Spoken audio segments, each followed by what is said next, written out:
एक गांव में एक बबलू नाम का आदमी रहता था जो कि बहुत भोला था। लोग उसके भोलेपन की वजह से उसको बबलू बावरा कहते थे। बबलू के घर पे बस उसकी माँ थी। एक दिन, अरे बबलू, ओ बबलू, बबलू, गर्मी बड़ी लग रही है और मैं काम करके थक गई हूँ। जरा बाजार से नारियल पानी ले आ तो। ओह, तो क्या गर्मी मुझे नहीं लगती? क्या मुझसे बस काम ही करवाना चाहते हो? अरे ले आ रे, क्या दिन आ गए। मेरी औलाद मेरी बात ही नहीं सुनती। काश तेरे पिताजी यहाँ होते तो उनसे अपने पैर दबवाती, खाना बनवाती और बाहर नारियल पानी लाने भेजती। क्या उनसे तुम ये सब काम करवाती? माँ, गलत बात। अगर तुम उनसे ये सब करवाती तो बाकी का झाड़ू पोछा, छत के झाले कौन झाड़ता? इसलिए पिताजी भाग गए घर छोड़कर। इसलिए तो तुझसे बोल रही हूँ मेरे समझदार बच्चे। माँ ने मुझे समझदार बोला। ठीक है, मैं नारियल पानी लेके आता हूँ माँ, तुम रुको। अरे वाह, मेरा प्यारा बच्चा। बबलू नारियल पानी लेने बाजार जाता है। वहाँ से आते वक्त बबलू से रास्ते में किशन किराने वाला मिलता है। अरे बबलू, कहाँ जा रहे हो बेटे? अरे ये बुढ़ा कहाँ मिल गया? क्या कुछ कहा? कुछ नहीं, कुछ नहीं। बोलिए किशन काका। नहीं, तूने मुझे मन ही मन कुछ कहा। नहीं किशन काका, मैंने कुछ नहीं कहा। आजकल सुनने में आ रहा है गांव के सभी लोग मुझे चिंदी चोर बुला रहे हैं। सबको लगता है कि मैं राशन के सामान में घपला करता हूँ। तूने भी मुझे चिंदी चोरी बुलाया ना? नहीं नहीं काका, लोग कितने बुरे हैं, इतने वृद्ध इंसान की इज्जत नहीं करते। पर काका, मैं भला आपको चिंदी चोर क्यों बोलूंगा? अच्छा अच्छा, ठीक है बेटा, मुझे लगा तूने ऐसा कहा। अम्मा की कसम, मैंने आपको चिंदी चोर नहीं, बस इतना बोला। आ गया खुसट बुड्ढा हिलते हिलते। क्या मैं खुसट बुड्ढा हिलते हिलते चलता हूँ? रुक। भगवान बचाओ, सच का तो जमाना ही नहीं है। बबलू अपने घर पहुँचने ही वाला होता है, तब मन ही मन सोचता है, क्या लोग हैं, सच बोलने पर भी मारते हैं। इनसे तो मेरी माँ कितनी अच्छी है। मेरी माँ कितना ख्याल रखती है मेरा। मेरी गलती पे मुझे कुछ भी नहीं कहती। घर के काम, बर्तन, कपड़े भी पापा से धुलवाती थी। मुझसे बस सब्जी बनवाती है। पिताजी भी खामखा माँ को छोड़ के घर से भाग गए। कितनी अच्छी है वो। माँ, मैं आ गया। हाँ, आ गया मेरा बेटा। कब से तेरा वेट करते करते थक गई। सोच रही थी कब आएगा नारियल पानी लेके मेरा बेटा। ला, नारियल पानी ला और जाके रात के खाने के लिए मटर छील। लो माँ। जब बबलू की माँ ने बबलू के हाथ में रखा सामान देखा तो उसने अपने पैर की चप्पल निकाल के बबलू के ऊपर फेंकी और कहने लगी, अरे अकल के दुश्मन, गधों के बेताज बच्चा, तुझे मैंने क्या लाने के लिए बाजार भेजा था? आपने मुझे नारियल पानी लेने के लिए भेजा था। आप क्या इतनी भुलक्कड़ हो जो भूल गई कि आपने मुझे क्या लेने के लिए भेजा था? अरे मूर्खानंद, तो नारियल पानी की जगह नारियल और पानी की बोतल क्यों लेकर आया? अरे माँ, आप अब कैसी बातें करने लग गई। आपने नारियल पानी एक साथ नहीं बोला। ऐसा देखो, ए बबलू, जा मेरे लिए नारियल पानी लेकर आ। आपने नारियल पानी आराम आराम से बोला। मतलब आपने जो नारियल और पानी बोला उसके बीच थोड़ा सा पॉज था, तो मैं वैसा ही समझ के नारियल और पानी की बोतल अलग अलग करके लाया। माँ, अब नखरे मत दिखाओ। जहाँ समझदारी का क्रेडिट जरूरी हो वहाँ देना चाहिए।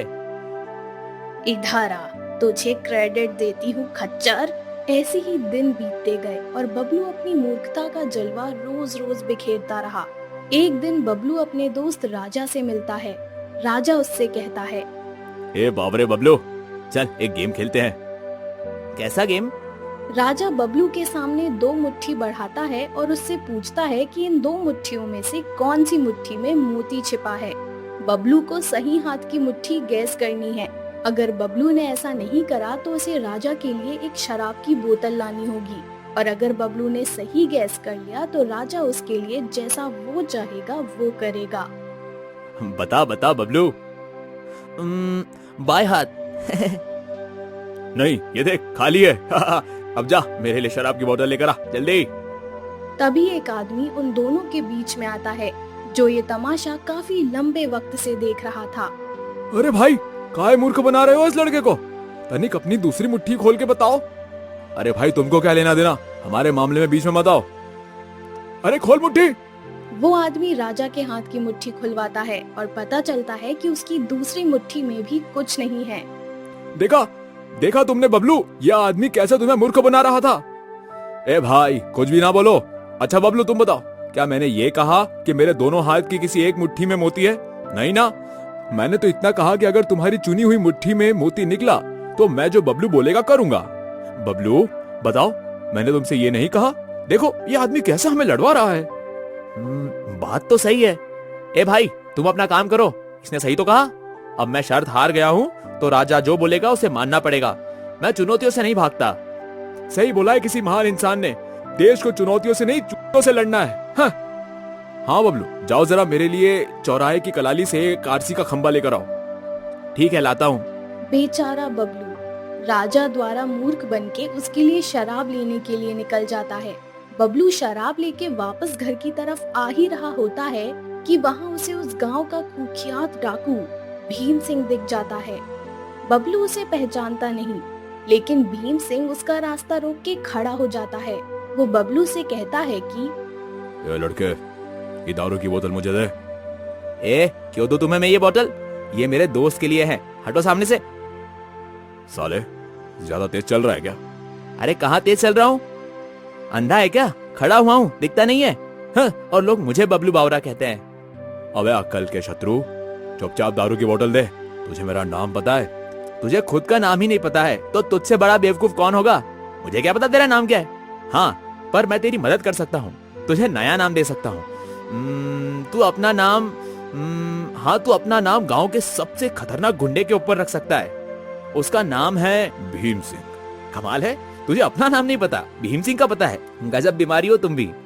अच्छा बावड़ी पूछ, जरा बताना भीम सिंह कैसा दिखता है? वैसे मैंने कभी भीम सिंह को देखा नहीं है, मगर सुना है कि वो दिखने में तगड़ा सा है, रंग सावला है, 6 फीट हाइट है, चेहरे पे ठीक तुम्हारी तरह ही एक मस्सा है।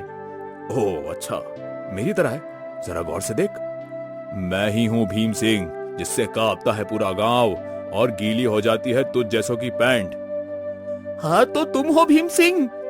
अब दे ये बोतल। भीम सिंह भैया, ये मेरे दोस्त के लिए है, उसे मुझे ये देनी होगी, समझो मैं शर्त हार गया हूँ। अच्छा जरा बताओ क्या शर्त थी? बबलू भीम सिंह को सारी बात बताता है और भीम सिंह तुरंत समझ जाता है कि बबलू को बेवकूफ बनाया गया था। भीम सिंह कहता है, चलो मेरे साथ। भीम सिंह बबलू को अपने साथ ले जाता है और राजा के सामने खड़ा कर देता है। क्यों रे शाणे, तूने उल्लू बनाया इसे? भीम सिंह राजा को एक हाथ से कॉलर से उठा के चांटे ही चांटे मारता है और उसे जमीन पर पटक के कहता है, बबलू आज मैं एक बहुत बड़े सेठ के घर हाथ मार रहा हूँ, तुम्हें मेरे साथ चलना होगा। रात का वक्त था। दोनों गांव के सबसे अमीर सेठ देवी प्रसाद के घर चोरी करने आते हैं। गेट के बाहर देवी प्रसाद का सिक्योरिटी गार्ड होता है जो सो रहा होता है, इसलिए बबलू और भीम सिंह आसानी से अंदर आ जाते हैं। बबलू और भीम सिंह चुपके से देवी प्रसाद के बेडरूम में घुसते हैं, जहां उन्हें तिजोरी दिखती है जिसमें देवी प्रसाद के रुपए और गहने रखे थे। उसका प्लान था कि देवी प्रसाद को पहले बेहोश करे, फिर वो सारा पैसा लेकर फरार हो जाए। मगर देवी प्रसाद करवट लेता है, जिससे बबलू और भीम सिंह उसके पलंग के ठीक नीचे छुप जाते हैं। तभी अचानक भीम सिंह का फोन बजता है। अरे मरवाएगा ये फोन। भीम सिंह फोन काट देता है। दोबारा भीम सिंह का फोन बजता है। इस बार वो फोन उठाता है। फोन भीम सिंह की बीवी का था। अरे बोल ना बावड़ी, कभी भी फोन लगा देती है, मालूम नहीं है कितना रिक्सी मामला है, समझना आवे तने। बबलू बिना कोई सवाल पूछे हाँ कह के तैयार हो जाता है। तो सुन सुन, घबरा मत, नल में पानी नहीं आ रहा तो सुन। तभी बबलू बार बार भीम सिंह के कंधे पे हाथ रखकर लेटे लेटे ही पूछता रहता है, भीमा भैया मैं क्या करूं? बोलो ना मैं क्या करूं? मैं बाहर जाऊं? बबलू भीम की बात सुनकर हाँ में जवाब देता है। तभी भीम सिंह अपनी बीवी से फोन पर कहता है, अरे रुक भाग्यवान, भाई बबलू सुन, जो मैं बोलूं वही करना, खुद से कुछ मत करना, समझा? ओके भीमा भैया। तो सुन, तू बाहर जा और वहां पे चौकीदार होगा, उसको जाके सारी बात बता जो भी हुआ है अभी। तू समझा कर रहे बावड़ी, तू तो हमारी जान है, तू क्यों घबराती है?